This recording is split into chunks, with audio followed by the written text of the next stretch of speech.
माँ, मैं नेहा से विवाह करना चाहता हूँ। अनंत ने सिडनी से फोन पर अपनी माँ सुरभि को सूचना दी। सुरभि ने पूछा, कौन नेहा? वह चौंक उठी। उसे यकीन ही नहीं हो रहा था। अनंत तो अभी 25 वर्ष का ही था। उसने इतना बड़ा फैसला कैसे ले लिया? सुरभि के दिमाग में तो उसका अनंत अभी वही निर्झर हंसी से उसके वात्सल्य को भिगोने वाला, दौड़ कर उसके आंचल में छिपने वाला नन्हा मुन्ना बेटा ही था। अब देखते ही देखते इतना बड़ा हो गया कि विवाह करने का भी मन बना लिया, और इतना ही नहीं बल्कि लड़की भी पसंद कर ली। पति अवलंब की मृत्यु के बाद सुरभि ने कई कठिनाइयों को झेल कर ही उसकी परवरिश की, और अब जब अनंत अपने प्रोजेक्ट के लिए सिडनी की फेलोशिप मिली, तब उसने अपने दिल पर पत्थर रखकर ही अपने जिगर के टुकड़े को खुद से जुदा किया। वह समझती थी कि बेटे के उज्जवल भविष्य के लिए अपनी ममता का त्याग करना ही होगा। आखिर कब तक वह उसे अपने आंचल से बांध कर रख सकती थी? अब तो उसके पंखों में भी उड़ान भरने की क्षमता आ गई थी। अब वह भी अपने जीवन के महत्वपूर्ण फैसले लेने में समर्थ था।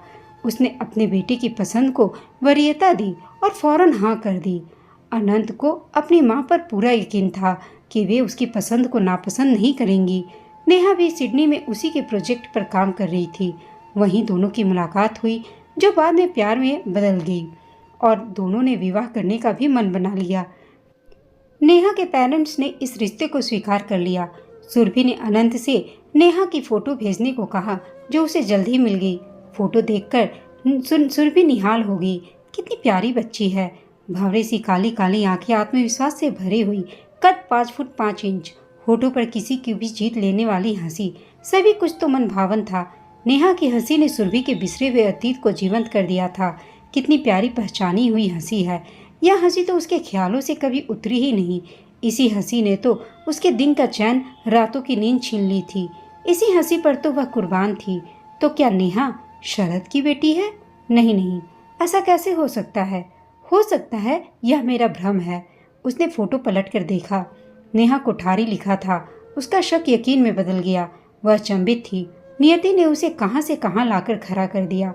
किस प्रकार वह प्रतिदिन नेहा के रूप में शरद को देखा करेगी, लेकिन वह अनंत को मना भी तो नहीं कर सकती थी, क्योंकि नेहा शरद का प्यार है, जिसे छीनने का उसे कोई हक भी नहीं है। सो इस शादी को मना करने का कोई समुचित आधार भी तो नहीं है सुरभि के पास। वह बेटे को क्या कारण बताती? धोखा तो शरद ने उसे दिया था। उसका बदला उसकी बेटी नेहा से लेने का कोई औचित्य भी नहीं बनता था। आखिर उसका अपराध भी क्या था? नहीं नहीं, अनंत और नेहा एक दूसरे के लिए तड़पे, यह सुरभि को मंजूर नहीं था। शादी के बाद पता ही नहीं चला कि शरद कहाँ है, और उसने कभी जानने का प्रयास भी नहीं किया। अब सुरभि का मन उससे छलावा कर रहा था। नेहा की फोटो देखते ही लगता मानो शरद ही सामने खड़े मुस्कुरा रहा हो। शरद ने न जाने कब चुपके से उसके जीवन में प्रवेश किया था। कैसे भूल सकती है सुरभि वह दिन जब उसने विश्वविद्यालय में बीए में एडमिशन लिया था। भीरू प्रवृत्ति की सहमी सहमी सी लड़की जब पहले दिन क्लास अटेंड करने पहुंची तो बड़ी ही घबराई हुई थी। जगह जगह लड़के लड़कियां झुंड बनाकर बातें कर रहे थे। वह चकचाई सी कॉरिडोर में इधर उधर देख रही थी। उसे अपने क्लासरूम का पता भी नहीं था। कोई भी ऐसा नहीं दिख रहा था जिसे वह पूछ सके। तभी एक सौम्य दर्शनीय व्यक्तित्व वाला युवक आता दिखा। उसने तनिक हकलाते हुए पूछा, रूम नंबर 40 किधर पड़ेगा? उस लड़के ने उसे अचंभे से देखा, फिर तनिक मुस्कुराते हुए बोला, आप रूम नंबर 40 के सामने ही खड़ी हैं मैडम। ओह, सुरभि झेप गई और क्लास में जाकर बैठ गई। हाय, आई एम नीमा कोठारी। उसने पलटकर देखा। उसके बगल में एक प्यारी सी उसकी ही हम उम्र लड़की आकर बैठ गई। उसने सुरभि की और मैत्री का हाथ बढ़ाया। कुछ ही देर में दोनों में गहरी दोस्ती हो गई। क्लास समाप्त होते ही दोनों एक साथ बाहर आई। दादा, नीमा चिल्ला उठी। सुरभि ने चौंक कर देखा। वही युवक उनकी ओर बढ़ा चला आ रहा था। क्यों रे, क्लास ओवर हो गई या यूं ही बंक करके भाग रही है? उसने नीमा को छेड़ा। नहीं दादा, क्लास ओवर हो गई थी, और आपने यह कैसे सोच लिया कि हम क्लास बंक करके भाग रहे हैं? उसके स्वर में थोड़ी नाराजगी थी। सॉरी बाबा, अब नहीं कहूँगा। वह युवक अपने कान पकड़ने का नाटक किया। नीमा मुस्कुरा उठी। फिर उसने पलटकर सुरभि से उसे मिलवाया। दादा, इनसे मिलो, ये है सुरभि टंडन, मेरी क्लासमेट। और सुरभि, ये है मेरे दादा शरद कोठारी, सॉफ्टवेयर इंजीनियर, बेंगलुरु में पोस्टेड है। उसने दोनों का परिचय कराया। सुरभि संकोच से दोहरी हुई जा रही थी। बड़ी मुश्किल से उसने नमस्कार की मुद्रा में हाथ जोड़े। मैं इनसे मिल चुका हूँ। क्यों, है ना? उसने दृष्टता से मुस्कुराते हुए सुरभि की ओर देखा। अच्छा, नीमा ने शौकी से कहा। घर आकर सुरभि उस पूरे दिन के घटनाक्रम में उलझी रही। यह क्या हो रहा है मेरे साथ? ऐसा तो पहले कभी नहीं हुआ। न जाने कितने लोगों से प्रतिदिन मुलाकात होती रहती थी, लेकिन इतनी बेचैनी तो पहले कभी नहीं हुई। मन में कई सवाल उमड़ घुमड़ रहे थे। नीमा तो कह रही थी कि शरद बेंगलुरु में है, तो फिर यहाँ क्या कर रहा है? फौरन ही उसका मन जवाब देता, हो सकता है आजकल यही हो और अपनी बहन को पहले दिन यूनिवर्सिटी छोड़ने आया हो। रह रह कर शरद का मुस्कुराता चेहरा उसकी आंखों के सामने आकर मुंह चिढ़ाने लगता था। क्यों झकझोर दिया न मैंने तुमको? हो रही हो न मुझसे मिलने को बेचैन? हाँ हाँ, मैं बेचैन हो रही हूँ तुमसे मिलने के लिए। क्या तुम भी? वह अनायास ही अपने आप में बुदबुदा उठी। क्या हुआ दीदी, तुम नींद में क्या बुदबुदा रही हो? बगल में सोई हुई उसकी छोटी बहन रितु ने पूछा। क्या हुआ? कुछ भी तो नहीं। तूने कोई सपना देखा होगा। सुरभि ने खिसियाकर चादर में अपना मुंह ढांप लिया और सोने की कोशिश करने लगी। दूसरे दिन हजारों मनौतियों मनाते हुए वह घर से निकली कि काश आज भी शरद से मुलाकात हो जाए तो कितना अच्छा होगा। पूरे दिन दोनों सहेलियां साथ ही रहीं, किंतु वह नहीं आया। चाहकर भी वह नीमा से कुछ भी नहीं पूछ सकी। शर्म ने उसे जकड़ रखा था। उसका मन शरद से मिलने को बेचैन हो रहा था, पर संस्कारों के चाबुक की मार से उसने खुद को सीधे बांध रखा था। इन्हीं विचारों में डूबते डूबते शरद आता दिखाई दिया। क्या बात है दादा, आज आप फिर से यहाँ? आज तो मेरा दूसरा दिन है और आप फिर यहाँ पे? नीमा ने शरद को छेड़ा। नहीं नहीं, ऐसी कोई बात नहीं है। मैं कल सुबह का फ्लाइट से वापस चला जाऊंगा। सोचा आज तुझे थोड़ा घुमा फिरा दूं। इत्मीनान से बातें करते हैं। तुझे कोई प्रॉब्लम तो नहीं? फिर तो अरसे बाद ही मुलाकात होगी, शरद ने सुरभि की ओर देखते हुए कहा। नीमा मन ही मन मुस्कुरा रही थी, जबकि सुरभि का चेहरा आरक्त हो रहा था और बड़ी ही सरलता से उसके मन के भावों की चुगली कर रहा था। अच्छा दादा, आप सुरभि से बातें करिए, मैं अभी कॉमन हॉल से होकर आती हूँ। नीमा यह कहने के साथ सुरभि की ओर देखकर मुस्कुराती हुई चली गई। सुरभि की समझ में नहीं आ रहा था कि क्या बोले। तभी शरद बोल उठा। तुम्हें कुछ कहना तो नहीं है? मैं कल सुबह चला जाऊंगा। नहीं, मुझे कुछ नहीं कहना। सुरभि नर्वस हो रही थी। ठीक है, फिर यह ना कहना कि मैंने तुम्हें कुछ कहने का मौका नहीं दिया, शरद ने तनिक ठिठाई से कहा। तभी नीमा आते हुई दिखी। नीमा ने आकर बताया, आज क्लासेज सस्पेंड हो गई हैं। यह करने के साथ उसने आगे कहा, चलो ना दादा, कहीं घूम फिर कर आए। तू चलेगी ना सुरभि हम लोग के साथ? सुरभि तो पशुपेश में पड़ गई। क्या करे, जाने का मन तो है, पर यदि घर में यह बात पता चली तब माँ पापा कुछ गलत न समझ बैठे। वैसे भी जब उसके दाखिले की बात हुई तभी मामा जी ने टोका था, जीजाजी लड़की को विश्वविद्यालय भेजकर आप गलती कर रहे हैं, कहीं हाथ से निकल न जाए। लेकिन उसका मन चंचल हो रहा था। क्या हुआ यदि थोड़ी देर और शरद का साथ मिल जाए? और वह तैयार हो गई। तीनों ने खूब घुमाई फिराई की। शाम को नीमा और शरद ने अपनी कार से उसे उसके घर छोड़ा। उसके माँ पापा भी उन दोनों से मिलकर बहुत प्रभावित हुए। दूसरे दिन उसका मन बहुत अशांत था। आज शरद चला जाएगा, न जाने अब कब मुलाकात हो। वह बड़ी अनमने ढंग से क्लासेस के लिए तैयार होकर यूनिवर्सिटी के लिए निकल गई। सामने से नीमा आते दिखाई दी। सुरभि को देखते ही वह चहक कर बोली, पता है दादा आज भी नहीं गए।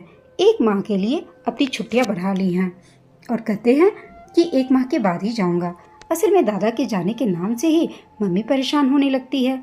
बस दादा को रुकने का बहाना मिल गया, उन्होंने अपना जाना कैंसिल कर दिया। लेकिन सुरभि अच्छी तरह समझती थी कि शरद क्यों नहीं गया। अब अक्सर ही दोनों की मुलाकातें होने लगी और उसने अपना दिल शरद के हवाले कर दिया, बिना यह जाने कि शरद भी उसको प्यार करता है या नहीं। लेकिन जब शरद ने बिना किसी लाग लपेट के सीधे सीधे शब्दों में अपने प्यार का इजहार सुरभि से कर दिया तो वह झूम उठी। ऐसा लग रहा था मानो पूरा सतरंगी आसमान ही उसकी मुट्ठी में सिमट गया हो। वह अरमानों के पंखों पर झूला झूलने लगी। एक रविवार को शरद अपने पेरेंट्स और नीमा को लेकर सुरभि के घर आ धमका। उसने अपने कमरे की खिड़की से देखा। उसे अपनी आंखों पर यकीन ही नहीं हो रहा था। उसका दिल जोर जोर से धड़क रहा था। चलो दीदी, माँ ने तुम्हें ड्राइंग रूम में बुलाया है। रितु ने आकर सुरभि को चौंका दिया। वह अचकचाई सी माँ के बुलाने पर सबके बीच पहुंच गई। शरद के पेरेंट्स उसके पेरेंट्स से बातों में मग्न थे। उसे देखते ही शरद की माँ ने उसके दोनों हाथों को पकड़कर अपने बगल में बैठा लिया और कहा, हम आपकी बेटी को बहुत पसंद करते हैं। हम इसे अपने घर की बहू बनाना चाहते हैं, अगर आप लोगों को कोई एतराज़ ना हो। सुरभि शर्म से लाल हो रही थी। माँ पापा इसी बात पर निहाल थे कि उन्हें घर बैठे ही इतना अच्छा रिश्ता मिल गया। उन्होंने फौरन हाँ कर दी। उसकी भावी सास ने पर्स से अंगूठी निकाली और शरद से उसे पहनाने के लिए कहा। शरद ने लपक कर उसका हाथ पकड़ लिया और उसकी अनामिका में अंगूठी पहनाकर अपनी प्यार की मुहर लगा दी। उसने भी माँ द्वारा दी गई अंगूठी शरद को पहनाकर अपनी स्वीकृति दे दी। उसे यह सब स्वप्न सा महसूस हो रहा था। आखिर इतनी जल्दी उसका प्यार उसे मिलने वाला था। वह इस अप्रत्याशित सगाई के लिए तैयार न थी। क्या सच में जो प्यार उसके दिल के दरवाजे पर अब तक दस्तक दे रहा था वह उसकी झोली में आ गिरा? तभी भाभी कहकर नीमा उससे लिपट गई। लज्जा के मारे सुरभि से वहां बैठा भी नहीं जा रहा था। वह नीमा को लेकर अपने कमरे में आ गई। सगाई के बाद तो शरद अक्सर ही उसके घर आने जाने लगा। अब उसने अपना ससुराल में कभी भी आने का परमिट जो मिल गया था। इस एक महीने में वह सुरभि के साथ एक पूरा जीवन जीना चाहता था। अधिक से अधिक समय वह अपने मंगेतर के साथ बिताना चाहता था। दोनों कभी मूवी देखने चले जाते, कभी दरिया के किनारे हाथों में हाथ डाले घूमते नजर आते। भविष्य के सुंदर सपने संजोते अपनी स्वप्नों की दुनिया में विचरण करते रहते थे। पहले तो सुरभि को शर्म सी आती थी, लेकिन अब घूमने फिरने का लाइसेंस मिल गया था। सभी लोग बेफिक्र थे कि ठीक भी तो है, दोनों एक दूसरे को अच्छी तरह समझ लेंगे तो जिंदगी आसान हो जाएगी दोनों के लिए। वह दिन भी आ गया जब शरद को बेंगलोर वापस जाना था। वह भाव विह्वल हो रही थी। शरद उसे अपने अपने से लिपटाए दिलासा दे रहा था। बस सुरभि, कुछ ही दिनों की तो बात है, फिर हम दोनों एक हो जाएंगे। जहाँ मैं वहाँ तुम, हमारे ऊपर कोई बंधन नहीं होगा। शरद चला गया सुरभि को अकेला छोड़कर यादों में तड़पने के लिए। विवाह जाने में होना तय था और अभी तो कई महीने बाकी थे। फोन पर बातों में वह अपने विरह का कुछ इस प्रकार बखान करता था कि सुरभि के गाल शर्म से लाल हो उठते थे। वह उसकी बातों का उत्तर देना चाहती थी, किंतु शर्म उसके होठों को सी देते थे। नीमा अक्सर उसे छेड़ती और वह शर्मा जाती। अक्टूबर का महीना भी आ गया था। घर में जोर शोर से शादी की तैयारियां चल रही थीं। माँ पापा पूरे पूरे दिन उसे इस मॉल से उस मॉल टहलाते थे। उसकी पसंद की ज्वेलरी, साड़ियाँ आदि खरीदने के लिए चलते उसके क्लासेस छूट रही थी। जब वह कुछ कहती तो माँ बोलती, अब ससुराल में जाकर ही पढ़ाई करना। वह चुप रह जाती थी। नवंबर का महीना भी आ गया। तैयारियों में और भी तेजी आ गई। निमंत्रण पत्र भी सबको जा चुके थे कि तभी उन पर गाज गिरी। शरद ने अपने पापा को सूचना दी कि उसने अपने साथी कार्यरत किसी सोमा रेड्डी से विवाह कर लिया है। सुरभि टूट गई। उसे शरद पर बेहद यकीन था। शरद उसे इस प्रकार धोखा देगा यह तो उसने सपने में भी नहीं सोचा था।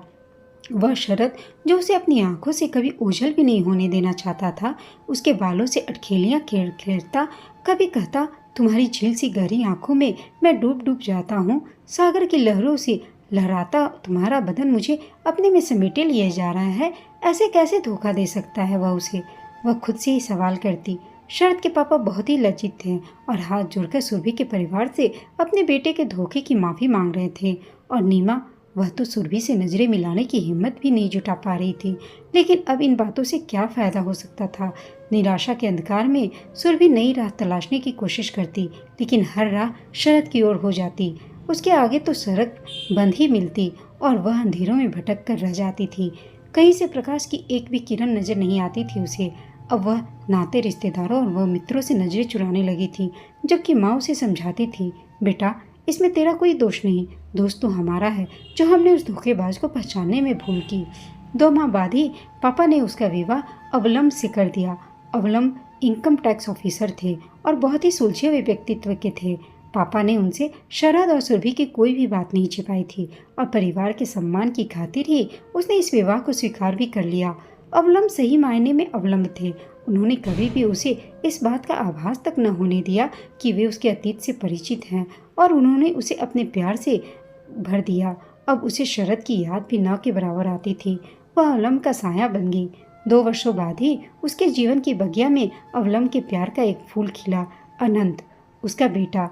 वह अपने आप को दुनिया की सबसे खुशनसीब स्त्री समझने लगी थी। अवलंब का बेशुमार प्यार और अनंत की किलकारियों से वह अपने अतीत के काले अध्याय को भूल चुकी थी, लेकिन नियति उस पर हंस रही थी। तभी तो 2 दिनों के दिमागी बुखार से अचानक अवलंब उसे अलविदा करके उसके जीवन से बहुत दूर चला गया और अब वह अपने बेटे के साथ अकेली रह गई। अवलंब के ऑफिस में ही सुरभि को नौकरी मिल गई। वह अकेले ही चल पड़ी उस डगर पर जो नियति ने उसके लिए चुना था। उसे अपने पति के हर उस सपने को पूरा करना था जो उन्होंने अनंत के लिए देखे थे। उसे अनंत का भविष्य संवारना था। उसे आकाश की अनंत ऊंचाइयों तक पहुंचाना था। अनंत था भी, बड़ा मेधावी, सदा अव्वल रहने वाला। पीछे पलटकर उसने कभी देखा ही नहीं और लगातार तरक्की की ओर बढ़ता गया। सिडनी में अनंत को फेलोशिप मिल गई थी और उसके उज्जवल भविष्य के लिए सुरभि ने बिना नानुक्कर किए उसे विदेश भेज दिया। वहां उसे नेहा मिली, जिससे वह विवाह करना चाहता था और जिसकी मंजूरी सुरभि ने फौरन ही दे दी थी। उसका मन उसे भटक रहा था। यदि वास्तव में नेहा शरद की ही बेटी है तो क्या वह शरद का सामना कर सकेगी? क्यों उसने यह रिश्ता स्वीकार कर लिया? अब क्या वह अनंत को मना करके इस शादी के लिए कर पाएगी? लेकिन सब कुछ इतना आसान भी तो नहीं था। अब यदि अनंत ने इनकार करने का कारण पूछा, तब क्या वह अपने ही मुंह से अपने अतीत को बयां कर सकेगी, जिसने उसके जीवन के मायने ही बदल दिए थे? शरद की बेटी को क्या वह दिल से स्वीकार कर सकेगी? कहीं ऐसा ना हो कि शरद के प्रति उसके प्रतिकार का शिकार वह मासूम बच्ची बने। नहीं नहीं, शरद का बदला वह नेहा से कैसे ले सकती है? वह बेटे का दिल भी तो नहीं तोड़ सकती थी, वरना वह भी नेहा की नज़रों से में शरद के समान ही गिर जाएगा। उसने अनंत को फ़ोन किया। हेलो। दूसरी तरफ से अनंत का स्वर उभरा। बेटा, तुम नेहा से वहीं शादी करके इंडिया आ जाओ। मैं यहाँ एक ग्रैंड रिसेप्शन दे दूंगी ताकि सभी रिश्तेदारों से बहू का परिचय भी हो जाए। और हाँ, नेहा के माँ पापा को विशेष निमंत्रण दे देना। अनंत और नेहा का रिसेप्शन सचमुच बड़ा ही शानदार था। सभी नाते रिश्तेदार व सगे संबंधी इकट्ठे हुए थे। सुरभि गेट पर सभी का स्वागत कर रही थी। तभी शरद अपनी पत्नी के साथ आता दिखा। उसने हाथ जोड़कर दोनों का स्वागत किया। उसके होठों पर मुस्कुराहट थी। वह ऐसा प्रदर्शित कर रही थी मानो वह शरद को पहचानती ही नहीं। लेकिन शरद उसे देखकर अचकचा गया। धीरे से बोला, सुरभि, तुम? वह शरद की बात को अनसुना करके दूसरे मेहमानों की ओर बढ़ चली। खिसियाया हुआ शरद उसे बार बार आते जाते देखा रहा था, लेकिन वह उसे किनारा कर रही थी। शरद को बात करने का वह कोई मौका ही नहीं दे रही थी। अनंत नेहा के साथ घूम फिर कर सभी मेहमानों से मिल रहा था। सुरभि भी सबसे अपनी बहू का परिचय करा रही थी। साथ ही उसकी तारीफों के पुल भी बांधती जा रही थी। सभी मेहमान विदा हो गए। रह गए बस शरद और उसकी पत्नी सोमा। अब वह उनकी ओर मुखातिब हुई। कहिए, कैसा लगा सारा इंतजाम आप लोगों को? अपनी ओर से तो मैंने कोई भी कसर नहीं छोड़ी, सुरभि ने कहा। बहुत ही अच्छा प्रबंध था। आपको देखकर ऐसा लगता है कि मेरी बेटी को बहुत ही समझदार सास मिली है। आइए, हम लोग गले तो मिल लें। कहकर सोमा सुरभि के गले लग गई। सुरभि ने कनखियों से शरद को देखा। उसका चेहरा सियाह हो रहा था। शायद उसे इस बात का एहसास हो रहा था कि सुरभि उसे न पहचानने का बहाना कर रही है। उसे इस बात का तो अंदाजा था कि वह नाराज है, किंतु उसे कुछ कहने का मौका तो दे। कहीं ऐसा न हो कि उसकी बेवफाई का बदला उसकी बेटी नेहा से सुरभि ले ले। वह इन्हीं विचारों में डूबता उतरता रहा था। उन लोगों के रुकने की व्यवस्था सुरभि ने अपने घर के गेस्ट रूम में ही की थी। रात्रि के 2 बज रहे थे। सुरभि की आंखों में नींद नहीं थी। वह अतीत के सागर में गोते लगा रही थी कि क्यों किया शरद ने मेरे साथ ऐसा, और इन 25 वर्षों में उसने एक बार भी यह जानने की कोशिश नहीं की कि मेरा क्या हश्र हुआ, मैं जीवित भी हूँ या नहीं। जिस प्रकार समाज में मेरा अपमान हुआ था, उससे तो मर जाना ही उचित था मेरा। वह तो पापा की सूझबूझ से अवलंब जैसे पति मिले तो जीवन में फिर एक बार आशा का संचार हुआ। लेकिन शरद की यादें हमेशा ही तो मन में उथल पुथल मचाती रहीं। अपने अतीत को अपने सामने पाकर वह विहल हो रही थी। इतना गहरा रिश्ता बन गया था, कैसे निभेगा? अब तो बार बार ही शरद से आमना सामना होगा। तब ने सुरभि बेचैन होकर अपने घर के लॉन में टहल रही थी कि तभी सुरभि शरद ने पीछे से आकर उसे चौंका दिया। आप यहाँ इस समय क्यों आए हैं? वह पलटी। उसका स्वर कठोर था। सुरभि, एक बार, बस एक बार मुझे अपना पक्ष साफ करने दो, फिर मैं कभी भी तुमसे कुछ भी नहीं कहूँगा। मैं तुमसे क्षमा भी नहीं मांगूंगा, क्योंकि जो मेरी मजबूरी थी उसे मैं अपना अपराध नहीं मानता हूँ।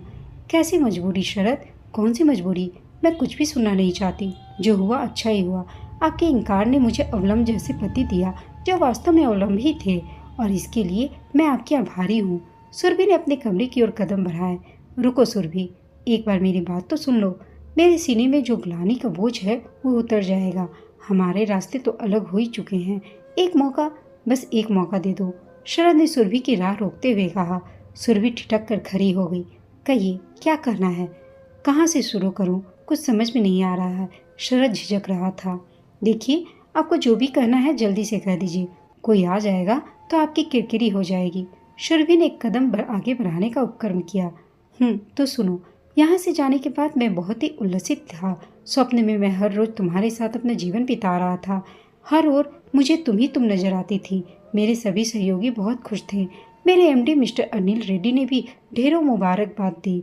जब विवाह के 15 दिन ही बचे थे, मेरे साथियों ने एक 5 स्टार होटल में बड़ी शानदार पार्टी का आयोजन किया। मिस्टर रेड्डी भी अपनी पत्नी व बेटी सोमा, जो मेरी सहयोगी भी थी, के साथ मेरी पार्टी में शामिल हुए। ड्रिंक्स के दौर चल रहे थे। किसी को कुछ भी होश नहीं था। अचानक कुछ ही देर के बाद रेड्डी मेरे सामने आए और अपनी बेटी को लेकर रोने लगे। किसी ने शराब के नशे में उनकी बेटी के साथ गलत किया। सोमा के सम्मान का भी सवाल था। बस मैं मजबूर हो गया और इस प्रकार मिस्टर रेड्डी के कहने पर मुझे उसके साथ विवाह करना पड़ा। मैं तुम लोगों को क्या मुंह दिखाता। बस एक इनकार की सूचना अपने पापा को दे दी। बाद में मिस्टर रेड्डी ने मुझे अपना पार्टनर बना लिया। अब तुम जो भी चाहो समझो। मैंने तुम्हें सब कुछ हूबहू बता दिया। हो सके तो क्षमा कर देना। नेहा मेरी इकलौती बेटी है। उसे अपनी बेटी ही समझना। मेरा बदला उससे नहीं लेना सुरभि। इतना कहकर शरद चुप हो गया। ठीक है शरद, जो हुआ सो हुआ। नेहा आपकी बेटी ही नहीं, मेरी बहू भी है। सुरभि ने कहा, मेरी कोई बेटी नहीं है। उसने मेरी यह साध पूरी की। अब आप अपने कमरे में सोने जाइए। सोमा जी जाग जाएंगी। आपको न पाकर परेशान हो जाएंगी। मैं भूल चुकी हूँ कि कभी आपसे मिली भी थी और आप भी भूल जाइए। कहकर सुरभि अपने कमरे की ओर मुड़ गई। शरद भी चुपचाप अपने कमरे की ओर चला गया। पर शरद के मन में आज भी अपराध बोध था। सुरभि 25 वर्षों से जिस हल्की आंच पर सुलग रही थी, वह आज बुझ गई। शरद नहीं तो क्या, उसकी बेटी तो अब उसने बहू के रूप में पा ही ली थी और जिसे सुरभि ने दिल से स्वीकार कर लिया था। दोस्तों, आपको यह कहानी कैसी लगी कमेंट करके बताइएगा। साथ ही कहानी अच्छी लगी हो तो इसे लाइक, शेयर और चैनल को सब्सक्राइब अवश्य कीजिएगा। कहानी सुनने के लिए आप सबका धन्यवाद।